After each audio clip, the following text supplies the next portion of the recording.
ये बड़ी अपडेट है जो अपने दर्शकों को देते हैं। बठिंडा फायरिंग को लेकर ये सबसे बड़ी अपडेट। 2 दिन पहले एक इंसास राइफल गायब हुई थी जिसका मैं थोड़ी देर पहले जिक्र कर रहा था, और इस इंसास राइफल के साथ साथ 28 कारतूस भी गायब हो गए थे। ये ठीक 2 दिन पहले की घटना है और आज सुबह 4:35 पर फायरिंग हो जाती है जिसमें 4 लोगों की जान चली जाती है।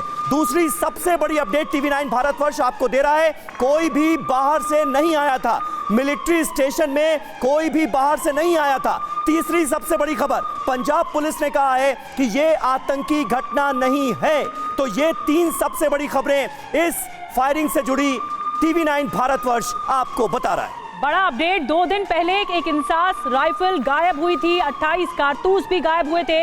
क्या इससे जुड़ा हुआ ये पूरी घटना को अंजाम देने की कोशिश थी, किसकी क्या मंशा थी, लेकिन अब तक कुछ नहीं हमलावरों के बारे में पता लग पाया है। हमलावर था या फिर हमलावर थे, बहुत सारे थे, ये भी नहीं पता लग पाया। लेकिन जो बड़ा अपडेट है कि बठिंडा फायरिंग आतंकी हमला नहीं है, ये पुलिस ने क्लियर कर दिया है। पुलिस ने इस बात की तस्दीक कर दी है कि ये एक टेररिस्ट अटैक नहीं है। इसके अलावा आपको बता दें जो बड़ी खबर आई, मिलिट्री कैंप में किसी बाहर वाले की, किसी यानी बाहरी की एंट्री नहीं हुई है और अंदर ही हमला हुआ है। सुबह 4:35 पर यह हमला हुआ है।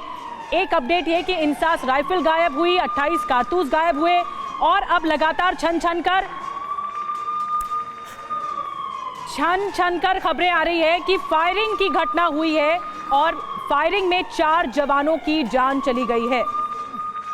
और इस बीच ये देखिए अनुराग शुक्ला सर, ये आपसे आप समझना चाहेंगे ये जो अब अपडेट आ रही, क्योंकि इसमें जो करेक्शंस अब आए हैं, जो इन्फॉर्मेशन लगातार अलग अलग आ रही थी, अब ये क्लियर हो गया है कि कोई बाहर से नहीं आया था, कोई ऐसा ये हमला नहीं है जो पहले जानकारी सामने रखी जा रही थी। ये एक फायरिंग हुई है।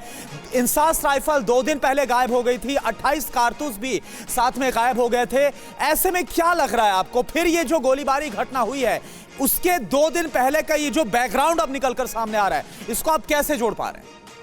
इसके लिए अभी कहना बहुत मुश्किल है। हमें जजेस सर ने बताया हमें थोड़ा वेट करना चाहिए और इन्फॉर्मेशन आएगी तब हमें क्लैरिटी हो जाएगी कि एक्चुअली हुआ क्या है। क्या यह किसी इंटरनल का काम है या कोई इंट्रूडर पहले ही आके बैठ गया था और उसने ये कार्रवाई 2 दिन पहले अंजाम दे दी और उसने इंतजार किया। इस तरह के कई सवाल पैदा होंगे जिसका आंसर हमें मिलता रहेगा, लेकिन डेफिनेटली इस पर्टिकुलर टाइम पर कहना बहुत मुश्किल हो जाएगा कि इंट्रूडर है, कोई अपना ही आदमी है या कोई और ऐसा कार्रवाई करने की कोशिश कर रहा है। नहीं, ये तो क्लियर कर दिया गया कि बाहर से कोई नहीं आया। नहीं, वो आए कितने बजे, हो सकता है कि वो 2 दिन पहले आके कोई बैठ गया अंदर, ये भी पॉसिबिलिटी है। लेकिन सर इंसास राइफल का गायब हो जाना, 28 कारतूस का गायब होना, जो हाई सिक्योरिटी के साथ वहां पर रखा जाता तमाम हथियार और एम्युनिशन, ये कैसे पॉसिबल है सर? ये कैसे पॉसिबल है? दिस हैज बीन रिपोर्टेड, ये रिपोर्टिंग की गई है तभी सब लोगों को पता है। एक राइफल गायब होने के बाद पूरी रिपोर्टिंग गई है और पुलिस को भी बताया गया है। संजय सोई सर, आप कुछ ऐड करना चाहें? बिल्कुल ऐसा ही, ये रोज चेक्स होते हैं, हथियारों के एम्युनिशन के डेली चेक होता है, शाम को रिपोर्ट लगती है और वो रिपोर्ट लग चुकी है। अब ये बात जो आप कह रहे हैं या अनुराग कह रहे हैं, मैं पहले भी कह रहा था